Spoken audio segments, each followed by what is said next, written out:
right, this is 3.09, number 21.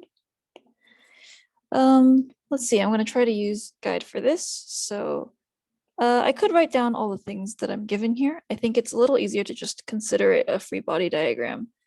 So Sandy is pushing Robbie in his slide with a diagonal force of 260.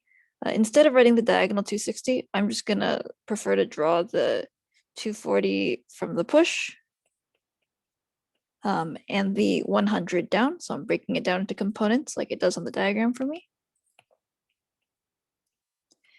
What else? I know that the coefficient of friction, mu, is given as 0.25.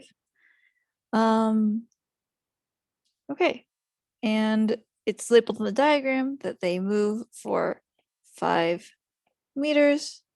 And then the mass is 60 kilograms.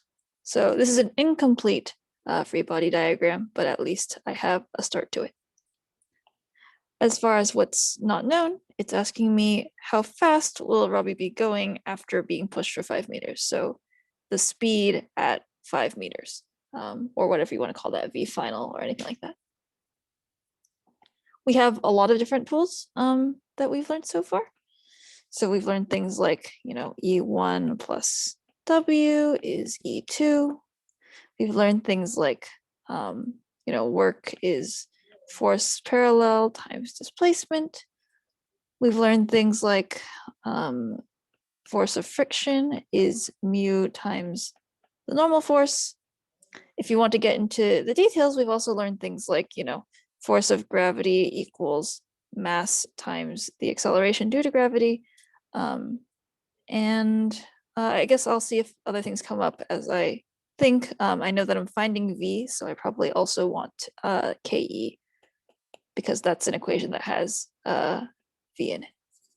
Okay, so lots of different tools, but these first 3 being kind of the focus of chapter 3 so far. Before I start doing math, I might just go back and fill in my free body diagram. So I'll do this in yellow or something because it's not technically given, but I can figure it out. So I noticed that there's probably, force of gravity involved. We're on Earth. So I'm going to use that equation to do mass, use this mass term times 10 to get a downward force of 600 newtons due to gravity. If I were being careful, that arrow would be longer to show that it's proportional to its magnitude. What else do I know? Well, right now it looks like Robbie should be accelerating to the right and downwards, but that's not true. In reality, there's a normal force that prevents him from doing that. The up and down forces should probably be balanced because he's not accelerating, up or down. There's no motion along that. So, okay, force of normal should be equal to the downward forces together. So these forces down here should equal this force up here because again, there's no net force in that direction, so there's no motion. So this normal force looks like it should be 700 newtons. And then I'm not going to use that same argument to figure out friction. So as you know, when there's motion, friction opposes the motion. I know that there should be a friction force going to the left here. But instead of saying, okay, friction is just equal to the 240, that's not true unless they're going at a constant speed. And nothing in this problem says that, so I can't assume it. I will use another one of my equations. I have Fn and I have mu. Since I have both of these, I can find friction.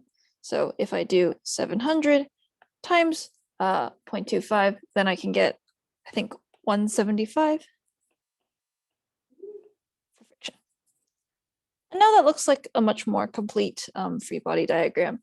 That's probably all the forces that are involved in this picture. So I've used some of my equations. I know my unknown, and I'm going to keep going. All right, so to do the math here, again, I want to find V. So I can see there are some equations here, here, and here that I haven't used yet. While there's no one place you have to start, I think, this one is a pretty good place to be. It has a lot of terms in it. We can do some substitution in a second.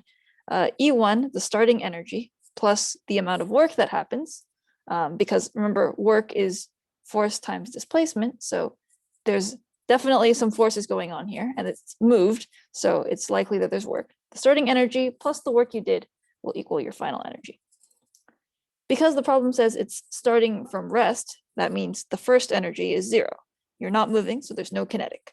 There's no change in height, so there's no gravitational, and there's no slingshots here. So 0 plus all the work will equal your final energy, which is just kinetic, at 5 meters. So just kinetic.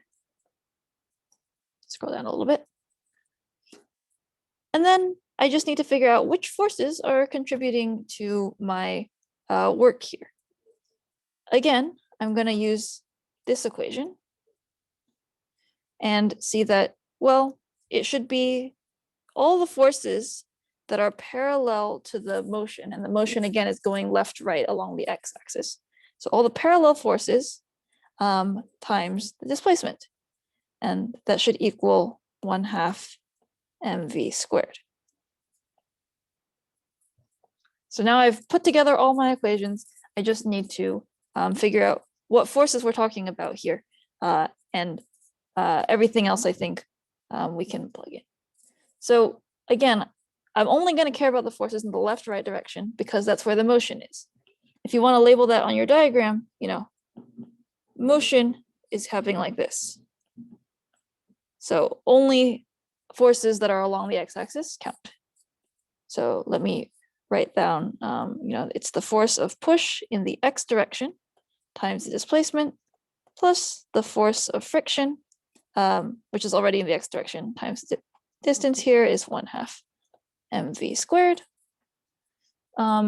If I plug in more details, I get, 240 newtons going to the right, it's positive push, times the negative, or sorry, positive displacement, my bad, it's going to the right, plus the friction going to the left, so negative 175 times 5 will equal 1/2, I've given m, it's 60, so 1/2 60 v squared.